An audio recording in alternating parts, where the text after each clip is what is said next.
सोरडा block रे मिलित अभियोग शुणाणी। सोमवार सोरडा ब्लॉक परिसर में मिलित अभियोग शुणाणी अनुष्ठित होइथिला। यह अभियोग प्रकोष्ठ गंजाम अतिरिक्त जिलापाल प्रमोद कुमार पृष्टि सहित भंजनगर उपजिलापाल उमाशंकर बेहरा सहित सबु विभाग अधिकारी माने उपस्थित रही। यह अभियोग प्रकोष्ठ 342 जन लोक सेमानक अभियोग जणाइबाकू आस्थिले।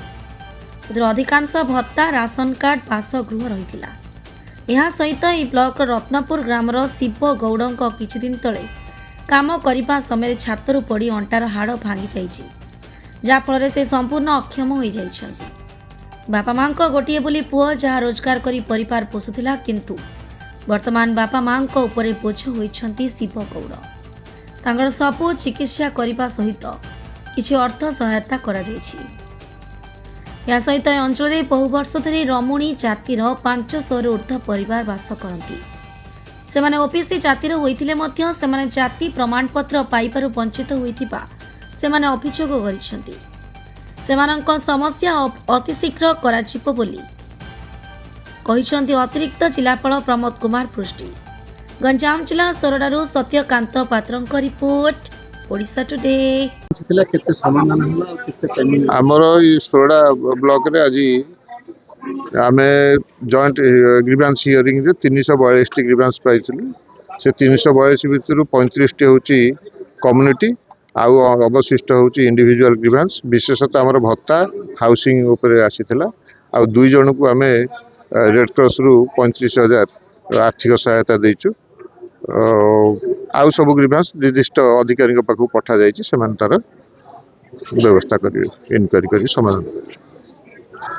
सर माने हमरो विगत 3 वर्ष होला धरकी जो हमरो हेनी ब्लॉक रे समिति मीटिंग हेनी जो हमरो निर्वाचित प्रतिनिधि कंप्लेंट दैछथि, या ऊपर कोन से देइछु, हमें डीपीओ को देइछु, से इनक्वारी करी कलेक्टर पर पठो। बहुत दिन हेलानी आज तो हमें सुनलु सर किछि लोक विस्थापित रहिजन जो मानकर कि जमीर पट्टा जमान ना नाही, जा फल से मंडी रे धान उठे पारती। जो आंध्रा वाला आसुनी से कम पैसा रे नौदिन किनी ता ऊपर सर कोन पदक्षेप सीमित किछि अभियोग हमें पाइलु। विभिन्न जगह अछि सर अभियोग अभियोग आसिला हमें निर्दिष्ट भाबे इनक्वारी करी पदक्षेप न। सर द्वितीय कथा चाषी बड़गोठ सालियागछा एवं गाजलबाड़ी पंचायत रे उपांत अंचल रही, जोटा कि सेमाने रेशन कार्ड चाउल आनिया पई 5 किलो चाउल को 5टा पहाड़ देके आसी से कौन सरकार तरफ सुविधा हो पारे? आम तो पंचायत लेवल डिस्ट्रीब्यूट करूँ।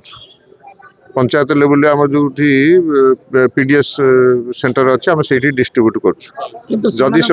असुविधा होती सर, जोटा कि पंचायत को 40 किलोमीटर 50 किलोमीटर दूर नहीं से निर्दिष्ट भाव आमको जनइले आम कहूँ ये तो आसनी आम पाखक आसिले आम देखा कौन पहुँचे आपरे किछि पदक्षेप हेनी सर। नहीं मु तो बालिनाल 7-8 किलोमीटर रास्ता से गाँव पे गोटे रास्ता, किंतु से रास्ता दीर्घ 30 वर्ष कार्यकारी माने काम हो पार, जो द्वारा कि लोक माने जो मेडिकल इमरजेंसी कौन से इमरजेंसी माने पाई पार आसी हम पाखु से दृष्टि के आसी आम आरडी की बोधे सेटा को दिया जाइछि। आरडी ताकू आमे पठेइछु जिला सेटे सुना जाउछि कि जो रहिछि हमर हरभंगी सेटा हरभंगीर रास्ता से बोली काम हो पार नहीं मु जानी आम आरडी की सेटा हैंड ओवर कराई, आरडी विल टेक अप। सालियागछा एवं भगवानपुर मध्य 2-3टा गाँ अच्छी बहु वर्ष काम हो पारनी, जो कि रास्ता आपड़ जहाँ कहते ये पचारे गोटे गोटे कथा मुझे तो सब जानी।